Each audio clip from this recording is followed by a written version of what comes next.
Season of the Malignant is the new season of the Diablo 4 first season theme thing, and we know a lot more about it since the live stream just happened, and as promised, we're coming up with a lot of details about the season, about the battle pass, about patch 104, and everything that you need to do, just a couple of things, before the season starts to make sure that you have all of the catch-up, all of the skips enabled, so that you can enjoy the free content of the July 18th/20th when the season will launch. So stay tuned. Also, timestamps will be down in the description if you want to skip to a particular section. Don't forget, if you like the video, like and subscribe. We love you for it. Let's get into it. So the season will officially start on July the 20th, and it will last for a minimum of 12 weeks, which is usually the duration of what the devs want the seasons to have. Usually, you know, minimum of 3 months. Although in some print screens and some footage from the live stream, we have seen that the season will last for at least 98 days, which is, you know, a little over 3 months. You will also notice that your client will start downloading/updating on July the 18th, 2 days before the season. What that means is that essentially is the pre-patch/period, and that will add all of the new seasonal content except the Malignant, which we'll go into in a second. We'd have like the new items, like the 6 new uniques that we will have, the 7 new aspects, plus all the patch notes and changes that will probably happen prior to the season to kind of balance things out, will be on your clients in the Eternal Realm and, you know, the game that you're playing right now on the 18th. Not to mention that then, starting with July the 18th, you can start to do your to-do list essentially prior to the season release. You don't have to do it on the 18th, but the, you know, the account-bound Renown stuff only starts to function on July the 18th. What does that mean? Well, they're inputting a system in place that's kind of like short last-minute thing design, so it's not very straightforward, so pay attention. What you will want to do is you will want to log in into your character or characters, the ones that have discovered the most of the map or the whole map, and uncovered the most amount of Lilith altars. When you log into a character that has certain parts of the map discovered that other characters do not have, that map progress, that fog of war, will transfer to those characters as well. Similarly, if you log into a character that has a certain amount of Lilith altars uncovered that other characters do not, those uncovered Lilith altar progress will transfer to those as well. It would essentially apply to your account as an update to your account's progress when it comes to Renown. You can have either all of these unlocked on one character, which is usually what most people have, or let's say you have one character that has done Skull's Glen and Kyrgyzstan, and the other characters have done the other zones. If you log into all of the characters, then your entire account and all of your characters on the account will have all of the zones unlocked. Similarly applies to the Lilith altar. Also, if you finish the story and you log into a character, I would assume this is how it works, log into the character that has finished the campaign skip will also be enabled in the season for all of the characters. You don't have to do this on the 18th, you just have to do this before creating your first seasonal character, and you only have to do this once. Supposedly. They've essentially hinted that they're going to refresh and fine-tune this system so it doesn't have to be something so counterintuitive as in log into other characters, and they will announce everybody as the season comes on, but this is your to-do list. Once again, explore the map and log into the character post July the 18th to apply the map discovery to your account, and the same thing with your Lilith altars. Uncover all of the Lilith altars and log into the character post July the 18th to apply the progress. And what this means once your season starts and you create your first seasonal character is that the raw amounts of Renown that doing all of these two things will unlock for you is going to be applied to your account.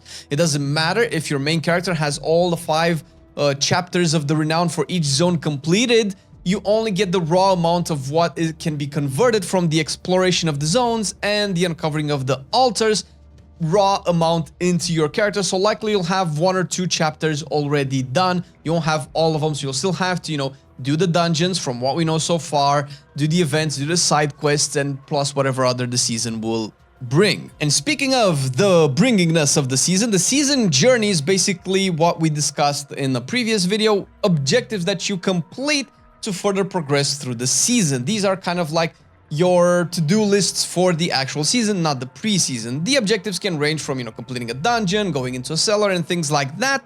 Each chapter out of the 7 chapters that we discussed before has a certain amount of objectives that you need to accomplish to complete. You don't have to do all of them, although you could, but you don't have to do all of them to complete the chapter. And completing the chapter rewards you with goodies. First of all, you'll get favors. Favors is the currency that you will physically use on the battle pass to unlock tiers as you progress through the battle pass, and we will talk about the battle pass in a minute.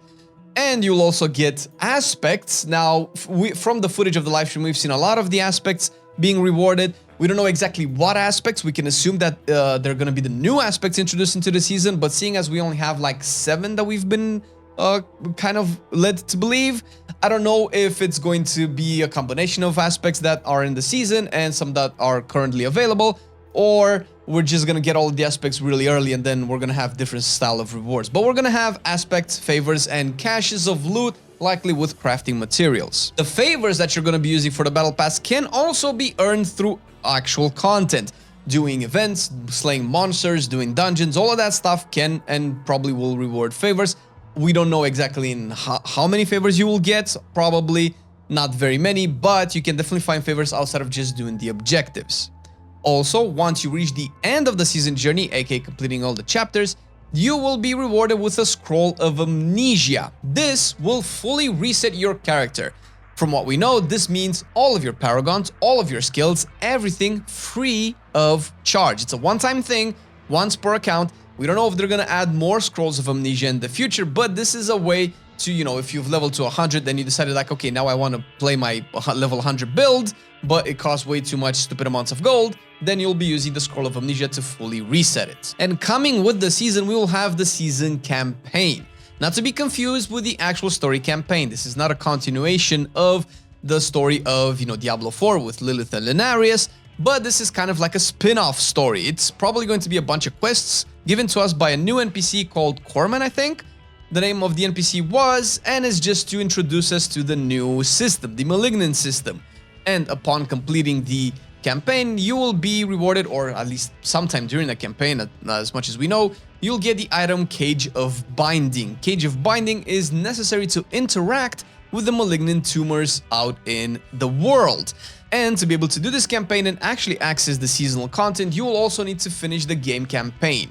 You cannot do the season stuff without finishing the campaign, so if you haven't done so already on the Eternal Realm, you'll probably have to do it in the season, which is not the end of the world, but keep that in mind. That's probably why we also recommend you to do the campaign before. Now, how does this malignant system works? Well, first of all, malignant monsters will be present all through the world in forms of elites. Elites will have a chance to be malignant monsters, which make them a little bit stronger. Now, once you defeat one of these monsters, whether it's out in the world or in dungeons or cellars or so on, you will have a malignant tumor that you interact with, and interacting with it will spawn a lot of actual stronger malignant monsters, and defeating these empowered monsters will reward you with a caged heart, which is essentially the new system. The caged heart is kind of like a socket. It's kind of like a legendary gem. It goes inside of your socket and it will give you legendary level power to your item. We don't know all of the type of powers that we have. We just know that there's about, I think, 32 total type of hearts, which is quite a few to interact with, and they come in different colors. Now, you'll also notice that sockets will also be of different colors, because a specific colored heart, I don't know, let's say a purple, for the sake of argument, will only go in purple style sockets. All the sockets that you loot will be colored. All the sockets that are made by the jeweler will be colored. And there's a fourth type of heart that can go in any sockets. And they've pretty much mentioned that they don't want the fourth style of heart to be the go-to, the default way of playing it. So they're probably going to limit the strength or frequency of fighting this heart. Also, higher levels and higher world tiers will make these hearts better as you unlock. So the strength of these caged hearts scale with the game, with your level, and with the difficulty. Outside of this, you will have out in the world malignant tunnels, which are kind of like specific dungeons for the malignant mechanic.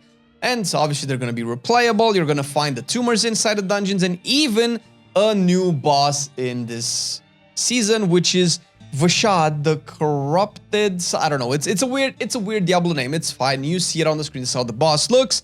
And obviously the boss will probably reward very powerful gear. We'll see how that actually plays out. We don't have a lot of details on it. It's just that it's a new boss. And we cannot talk about the season without talking about the Battle Pass, which has been controversial, but hopefully now, after numerous videos, everybody knows what the Battle Pass is. First of all, the Battle Pass will be available only in the season, only to seasonal characters, and it will have a total of 90 tiers, 90 tiers that you can unlock. 27 of them are going to be free tiers, and 63 are going to be premium that you have to pay for.